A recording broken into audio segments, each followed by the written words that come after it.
Friends, welcome to Sai and Vaishu funs. இந்த Sai and Vaishu ஃபன்ஸில் வந்து குக்கிங்குமே வரும், மற்ற எல்லாமே வரும். ஸோ இன்றைக்கி வந்து என்ன பண்ண போகிறோன்னா சிக்கன் ரெசிபி தான். ஸோ வந்து அதுக்கு வந்து ஆஃப் வீடியோ வந்து போயிடுச்சு. ஒரு ஸ்பூன் வந்து இஞ்சி பூண்டு பேஸ்ட் போட்டேன், மீதி இருக்கு இஞ்சி பூண்டு பேஸ்ட் போட்டேன். ஆக்சுவலாக ஆயில் ஊற்றணும், அதுக்கப்புறமா ஸ்பைசஸ், அதுக்கப்புறமா 2 வெங்காயம், அதுக்கப்புறமா இல்ல கொஞ்சோண்டு கருவேப்பிலை, 2 தக்காளி, கொஞ்சோண்டு கருவேப்பிலை சேர்த்துக்கிட்டோம். அதுக்கப்புறமா இப்போ இஞ்சி பூண்டு பேஸ்ட் சேர்த்துருக்காங்க. இப்போ நல்லா இதை வந்து நல்லா கோல்டன் ரோஸ்ட் வர மாதிரி ஆனியனை நல்லா ஃப்ரை பண்ணணும் ஃப்ரெண்ட்ஸ். அதுக்கப்புறம் நான் என்ன பண்ணியிருக்கேன்னா, ஒரு பெரிய சைஸ் வெங்காயம், டொமேட்டோ நல்லா அதை அரைச்சி வச்சுருக்கேன். ஒரு ஆஃப் ஆனியன் போட்டு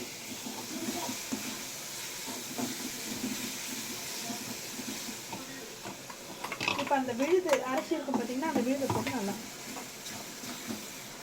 ஆக்சுவலாக பாதி வீடியோ இதுவாகிடுச்சு, வேணும்னா நாங்கள் அதை அட்டாச் பண்ணி போடுறோம்.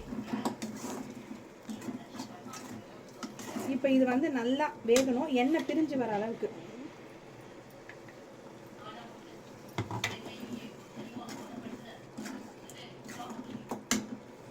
இப்போ நான் என்ன பண்ண போறேன்னா,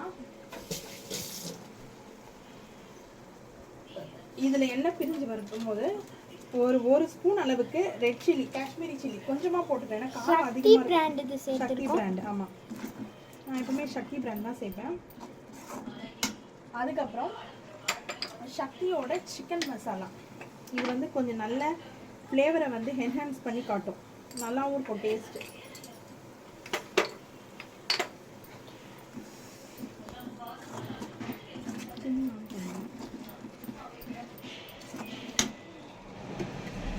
நெக்ஸ்ட் நம்ம வீட்டில் அரைச்சிருக்கோம் பார்த்தீங்களா, அந்த மிளகா 2 டேபிள் ஸ்பூன். இது உங்களுக்கு ரெசிபி வேணும்னா நாங்கள் சொல்கிறோம், லிங்க்ல கொடுக்குறோம்.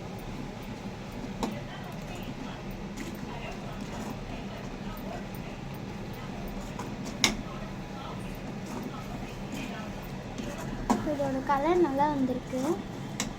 ஒரு நிமிஷம். இப்போ நான் வந்து சிக்கன் 1/2 kg வாங்கியிருக்கேன் இல்லையா, அதை நான் வந்து கொஞ்சம் பாயில் பண்ணி வச்சுருக்கேன். வெறும் உப்பு மட்டும் போட்டு பாயில் பண்ணி வச்சுருக்கேன். 2 விசில் வச்சுருக்கேன். ஏன்னா அப்போ தான் வந்து அந்த சாதா சிக்கன் வந்து கொஞ்சம் நல்லா இருக்கு. இந்த மாதிரி பண்ணிங்கன்னா கொஞ்சம் நல்லா இருக்கு, ஃப்ளேவர் நல்லாவும் இருக்கு.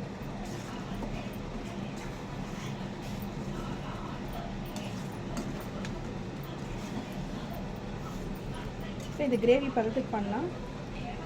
இப்போது அந்த சிக்கன் ஸ்டாக் ஊற்றுறோம். ஸ்டாக் இருக்கு பார்த்தீங்கன்னா, அதை ஊற்றினீங்க, வேஸ்ட் பண்ணுவோம். வேஸ்ட் பண்ணாமல் ஊற்றிடுவோம்.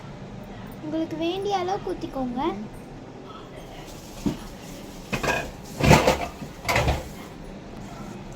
கிரேவி நல்லா கொஞ்சம் இதாகட்டும். இப்போ லாஸ்ட்டாக வந்து நான் ஃபைனல் டச்சாக பெப்பர் மட்டும்தான் போடணும்.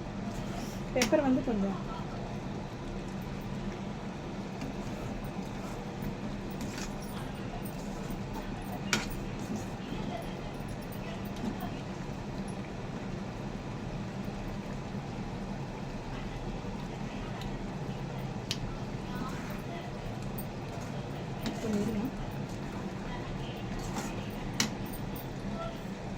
மிக்ஸ் பண்ணி பார்ப்போம். கொஞ்சம் உப்பு கம்மியாக இருக்குது, அதனால கொஞ்சம் உப்பு, லைட்டாக லிட்டில் பிட் காஷ்மீரி மிளகாத்தூள், கொஞ்சம் காரத்துக்காக போட்டுக்கலாம். இது நல்லா கலரி விட்டு இப்போ நல்லா கொஞ்சம் நல்லா இதாகட்டும், இது நல்லா ரோஸ்ட் ஆகணும். இந்த ஃப்ளேவர் அந்த எண்ணெய்லாம் வரணும். அதுக்குள்ளே நான் என்ன பண்ணுறேன், 1 ஸ்பூன் பெப்பர் இதில் இருக்கும்னு நினைக்கிறேன். 1 ஸ்பூன் பெப்பர் கொஞ்சம் நீங்கள் இடித்து சேர்த்திங்கன்னா இன்னும் ஃப்ளேவர் நல்லா இருக்கும். நீங்கள் பவுடர் கூட வாங்கி சேர்த்துக்கலாம், உங்கள் இஷ்டம் தான். சக்தி பிராண்டில் வாங்கினா ரொம்ப நல்லாயிருக்கும். கொரியாண்டர் பவுடர் அண்டு பெப்பர் பவுடர்லாம் நல்ல நைஸாக. நாங்கள் எப்போவுமே சக்தி பிராண்ட் தான் யூஸ் பண்ணுறோம்.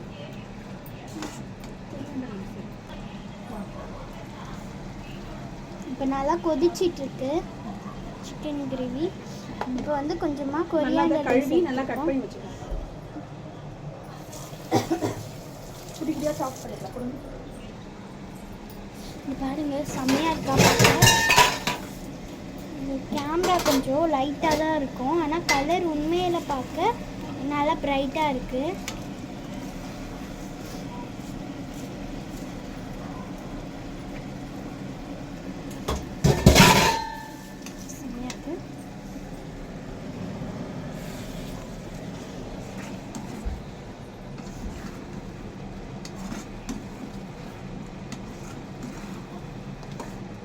சூப்பராக இருக்குது. உங்களுக்கு வேணும்னா இந்த சிக்கன் ஸ்டாக்கை கூட நீங்கள் ஆட் பண்ணிக்கலாம். நாங்கள் இன்னைக்கு கொஞ்சம் கிரேவியாக இருந்தால் போதும்னு சொல்லிட்டு நாங்கள் ஆட் பண்ணோம். இதை நீங்கள் குடிச்சிக்கலாம். மோஸ்ட் ஆஃப் உங்ககிட்ட பெட்ஸ் இருந்தீங்கன்னா உங்களுக்கு ரைஸில் பிசைஞ்சு போட்டிங்கன்னா ரொம்ப ஹெல்த்தி.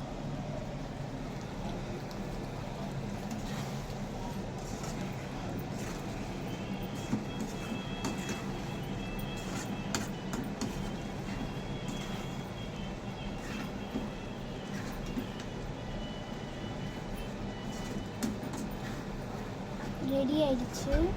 இன்னும் ஒரு 5 minutes தான் ரெடி ஆகிடும் சிக்கன் கிரேவி.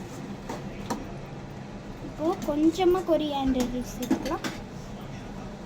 அதுக்கப்புறம் லாஸ்ட்டாக கார்னிஷ் பண்ணும்போது கொஞ்சம் சேர்த்தாச்சு.